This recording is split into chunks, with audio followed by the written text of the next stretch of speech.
it's a real people business. We get as many as 1,000 people a day through here, which is insane with 100 seats.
Hi guys, Brad Verma here with Compass Real Estate, and today I have a very special guest that I want to interview. His name is Jamis MacNiven, and he is one of the zaniest restaurant owners in the entire Silicon Valley.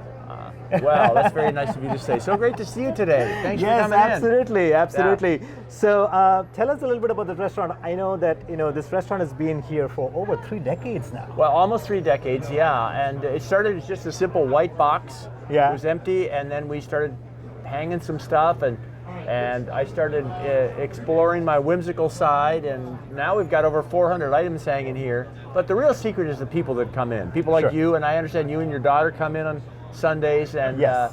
It's a real people business. We get as many as 1,000 people a day through here, which is insane with 100 seats. Oh my gosh. So we have a pretty devoted clientele, and it's it's hard to tell. Am I working now or am I playing? It's just life. It's really a lot of fun. Now, everybody that I know who knows you has such a great relationship with you, and I think you've done a great job of creating this restaurant where people can just feel at home coming out here. Yeah. And feel part of the community. Because in Silicon Valley, life is so busy for a lot of the people. That's true. And when they come out here, it just doesn't feel like you're in Silicon Valley. It just feels like you're away from everything. You can just relax and wind down. Yeah. And if you want to do business, it's a great place to do business as well. But during the week, during the day and in the mornings, we see a lot of business folks here still hatching deals. We've had a lot of firms that have been founded here over the years, from Hotmail and Netscape back in the 90s to Tesla, PayPal. They got their funding here, and hundreds of other firms, really. And then, but it's really about the scope of humanity. I was once talking to a woman who she was dressed like a cowgirl, and she had 6 guns and a little hat, and it was her birthday. And I said, so when a woman gets to be a certain age, you can ask how old she is. I said, so which birthday is this? How old are you? She said, I'm 102 years old. She pulled out her guns. And just then a friend of mine walked in with 2-week-old twins. Yeah. He'd married one of my servers. So I'm thinking even Bill Gates doesn't have a customer base over 100 years wide. Wow, that is so cool. That is so cool. Now tell us a little bit about the art and all the interesting things that you have in the restaurant. Especially this one is so cool. Well, actually, this came in recently. Andy Rubin loaned this to me, and Wozniak signed it. And this is an actual original Apple One. Okay. There are only about 80 some accounted for. Maybe 120 were built, according to Wozniak. Sure. This is the whole computer right here. It was just plugged into a keyboard and a television set, and that was it. And that's what launched the Apple computer. And the price was $666. Well, actually, because back then it was a lot. Wozniak just saw the symmetry of that. He didn't see the Satanistic aspect. It's kind of cute. And we have over 400 items here now. And on our website, we have Matterport, a company that shoots a lot of real estate, has taken a deep dive and turned this all into a visual dollhouse. So at Bucks, BUCK''S, you can see the whole thing.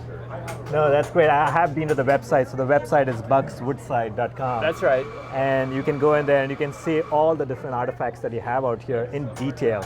It's like a little tour that you can take of the restaurant. And I'm also fortunate I'm a travel writer. I post my stories there. And I go to some pretty odd places. I was just in Kyrgyzstan hunting with golden eagles. We played goat polo in Kazakhstan. We Oh went my to gosh. Baikonur, where they launched the Russian rockets from, to the space station. And so, yeah, I get around.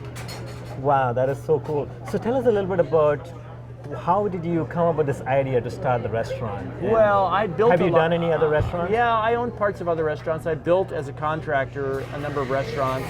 I built the Hard Rock in San Francisco on Van Ness back Wow. in the '80s, and I owned part of Pizza A Go-Go, which turned into Pizza My Heart. Sure. And then I was remodeling the bakery next door, and there was a tumble-down restaurant here. Yeah. It came up for sale, so my wife and I decided to go into this business, and it's much better for me than construction, because it's Yeah. all about people. Sure. And you have such an amazing personality. Everybody that walks in here wants to take a picture with you and just hug you and just talk to you. And so tell us a little bit about the community that we have out here. Who are the people who come here? You said you have business people and some families. Well, and stuff. Woodside is small town America. We have Yes. one church, one school, one grocery store, 5 restaurants. It's very rural, a lot of horses. Yeah. A very tight community because of the single school. Right. And so I go over to the grocery store daily to shop for dinner. I like to cook at home. Sure. I don't go out that much at dinner. Do you go to Robert's? Yeah, Robert's here, and everyone knows one another in there. Sure. A lot of their people have been there as long as our people. We've got some people who've been here for 20 years in terms of Wow. being servers, managers. My chef's been here 23 years. One server's been here the whole time. Wow, Yeah. that is so amazing. And what do you see as the future of Silicon Valley? Like, you've seen things grow so much Yeah. in the last 30 years. Well, the future Silicon Valley is a smoking ruin where we're going to be roasting feral cats over tire fires. This could happen any minute. I wish I was kidding. I live in the present, Okay. and you can really do that with the people that come in the door and the staff you've got. But there is, unquestionably a certain darkness descending over some of the things we're doing here with Facebook, Yeah. Google, and all that. I think we've all kicked that around a lot. Yeah. I think Zuckerberg is real interesting that he thinks he's running the ship, but I don't think the controls are hooked up anymore. I think it's out of control. Yeah, no, that's pretty interesting that you have that perspective. I just interviewed recently Naveen Jain, who also is in the high-tech world. He's got several companies, and he had a different take about the future, that that you have so much technology coming into the world, and that our bodies are actually going to be linked in with technology. They already have. We've been cyborgs for centuries, and we don't even acknowledge that. When you pass through a door, when you wear clothes, you use any technology at all, you're partly cyborgian. Now with the electronics and implants and Right. and hips and all that, we feel, now we're becoming cyborgs. No, this happened a long time ago. Look at these glasses here. Yeah. The humans could only live in certain temperate zones in South America and Africa and maybe the Pacific, Right. unless we had technology. And Sure. so we've been approaching a greater cyborgian lifestyle for eons. It's just that it's a door. That makes a cyborg. Yeah, actually, any technology does. So I see a lot of technology develop here. There's a lot of people pitching all the time from ideas that are pretty weak to ones that are amazing and strong. But you never know what the winners are going to be, because most of them don't make it. But a lot of them generate a lot of capital, and there's a lot of flow, and they go buy houses and they go out to dinner. And so even those firms that look like they didn't make it, if they spend $50 million, that gets spread around. You develop talent, and that talent gets recycled, and that's really Sure. important. We recycle talent here like nobody else in the world. Absolutely. Now tell me your secret of success. I always like to know. My secret of success is my wife, honestly. Yeah. It's not really a secret, but she keeps me really grounded. She's the practical one. I'm the dreamer. Yeah. Anything that you would like to tell to our viewers about the restaurant or about just life in general? Well, a lot of people say, "Oh, restaurants. That sounds really hard. A lot of them go out of business." That's true. There are more of them than any other business. They're very visible. But if you're a people person, there is no better business. And I've been in or around this business now for 40 years. Yeah. And I'll tell you, I'm as fresh to it as the day I started. I know a little more now. And all my kids are in the restaurant business. They're very successful in San Francisco. One of my kids has 1,200 employees. I mean, Wow. so these kids all worked here as busboys, bartenders, servers, and then they went off and developed their own restaurants. Wow. It's a great business. Oh, I love it. I love it out here. You know, one of my favorite things to do on Sundays is come here with my daughter, and we love the huge shakes. Yeah. I'd love to know, what is your favorite thing out here to eat, and what do you Well, recommend? I just eat cottage cheese when I'm here. I can't eat all day long. I mean, people are eating in front of me all the time, and they wait. I'm not having anything. You go ahead. Yeah. What would you recommend as some of the specialities? Well, a lot of people like our grilled artichoke, marinated and grilled, and the stuff with seafood, crab, and and shrimp. We have some great salads. We have a lot of fish. We've got vegan options. We have a broadly based American menu.